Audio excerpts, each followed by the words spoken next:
പുതിയ കളിക്കാരെ കൊണ്ടുവരുന്നതിനോടൊപ്പം നിലവിലെ ടീമിൽ നിന്ന് കുറച്ചുപേരെ ഓഫ്ലോഡ് ചെയ്യുമെന്ന് പ്രതീക്ഷിക്കുന്നു. സീസൺ 10-ൽ FC ഗോവയ്ക്കായി മികച്ച പ്രകടനം നടത്തിയവരിൽ ഒരാളായ മൊറോക്കൻ വിംഗർ നോഹ സദോയിയുടെ സൈനിങ് ഉറപ്പായിരിക്കുകയാണ്. 23 മത്സരങ്ങളിൽ നിന്ന് 11 ഗോളും 5 അസിസ്റ്റും കുറിച്ച് ഗോവൻ മുന്നേറ്റത്തിലെ നിർണായക സാന്നിധ്യമാണ് സദോയി. സദോയി തന്റെ സർഗാത്മകത, കഴിവുകൾ, വേഗത എന്നിവ കൊണ്ട് ISL ആരാധകരിൽ നിന്ന് വളരെയധികം ശ്രദ്ധ നേടിയിരുന്നു. 30-കാരനായ സദോയി 2 വർഷത്തെ കരാറിലാണ് ബ്ലാസ്റ്റേഴ്സിൽ ചേരുന്നത്. മുൻ സീസണിൽ ദൗർബല്യമായ പ്രതിരോധം ശക്തമാക്കാനും ബ്ലാസ്റ്റേഴ്സിന് താൽപ്പര്യമുണ്ട്.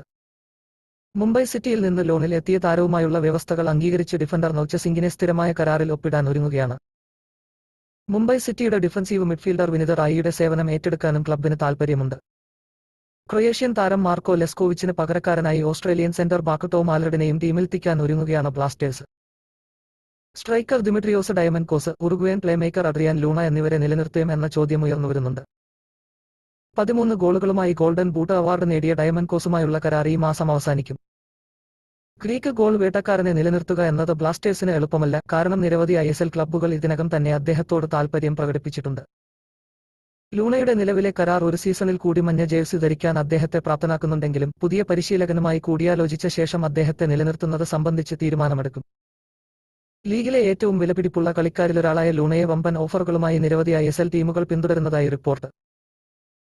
ജീസൺ സിംഗ്, മുഹമ്മദ് ഐമൻ, KP രാഹുൽ, സൗരവ് മണ്ഡൽ എന്നിവരുൾപ്പെടെയുള്ള യുവതാരങ്ങൾക്കും ആവശ്യക്കാർ ഏറെയാണ്.